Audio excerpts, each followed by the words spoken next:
Hi and hello, and thank you so much for tuning in. If you are new, welcome to my channel. My name is Preeti Rao and I am both a real estate and a mortgage broker for close to 20 years. How do you make sure that your rental agreement is rock solid? Also, when was the last time you actually reviewed and updated that lease agreement? Hopefully it was within the last year or maybe 2 years ago. Now, having a comprehensive lease is so important and it helps avoid problems down the road, because you have spelled out everything as clearly as you possibly can. What I want to talk about today are 4 clauses that I feel are critical for you to include in your agreement to protect yourself as the landlord. But first, you know the drill. Make sure to like, share, subscribe, tap that bell icon.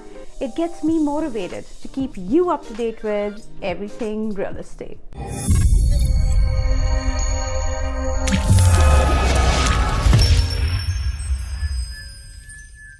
Number 1, the pet clause. This one is always ignored or neglected. See, most of our tenants have a pet.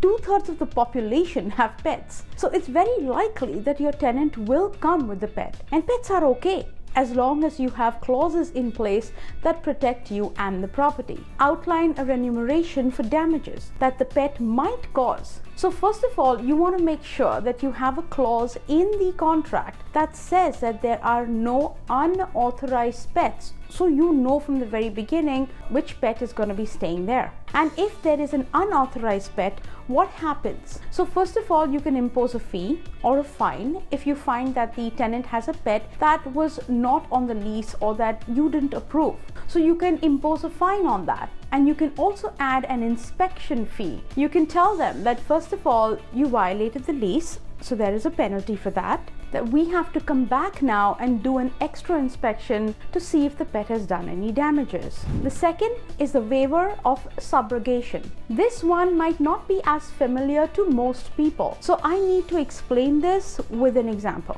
Let's say that your tenant gets hurt at the property. They slip and fall down the stairs and they get hurt, and there's an insurance claim, and then eventually the tenant says, you know what, I'm not going to sue the owner because I want to continue to stay here. I should have known to be careful, the step was loose, it was my mistake, but the insurance company says that really should have been fixed. You give your rights to us, basically separating your rights to make a claim, and we as the insurance company will go after the landlord. But by having a waiver of subrogation in your lease, this disallows the tenant from turning over the rights to the insurance company to sue you, the landlord. And that is a protection for you as the owner. So make sure to include that in all your leases. Number 3.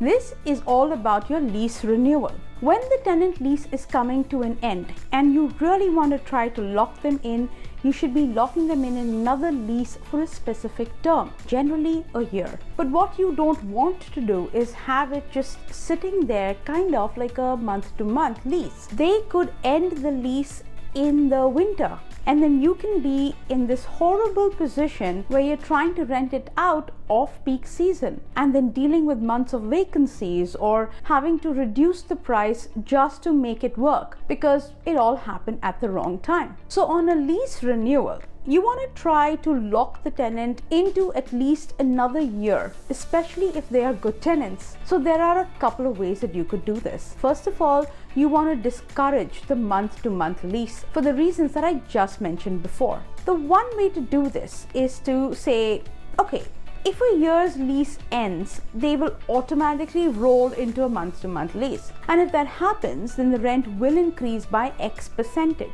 Now, in Canada, if your unit is occupied before November 2018, then this may not really work for you. But if it's after November 2018, then this might just work. What you need to do is make that percentage a little bit higher, because the higher it is, the less likely the tenants are going to want to pay, and they then will be more willing to sign a 1-year lease. The higher it is, the less likely the tenant is going to want to pay that, and then they will be more willing to sign a 1-year lease at a more reasonable rent. you also want to be careful on how much you put in there, because you can't put a ridiculous number. That won't fly in court if you ever have to go to court. So put something reasonable to discourage the month to month. But also, if it ends up that they have to be on a month to month, then you at least are getting a little bit more of a premium on the rent. Number 4, the jointly and the severally liabilities clause. That's a mouthful, but it's an important clause, especially when you have multiple tenants and multiple unrelated tenants. So let's say you have 3 roommates. Basically, what this clause says is that when one is liable, all are liable. So let's say each tenant pays a third of the rent and 2 of them pay on time, but 1 of them doesn't. Then all of them are still liable for the entire rent. Also, if something happens, say a guest of theirs violates the lease, then all of them are liable. So it's not just that he didn't pay or she's late. Collectively, they're one unit. They are jointly and severally liable for all lease breaks or lease violations. So now you know the 4 important clauses that you really should consider when putting together your lease or adding to an existing lease. But these lease clauses are not the only things that are important. There are other clauses that are important that you might want to consider adding to your lease agreement. If not now, at some point in the future. And if you need help or guidance with any of this, you're always free to give me a call.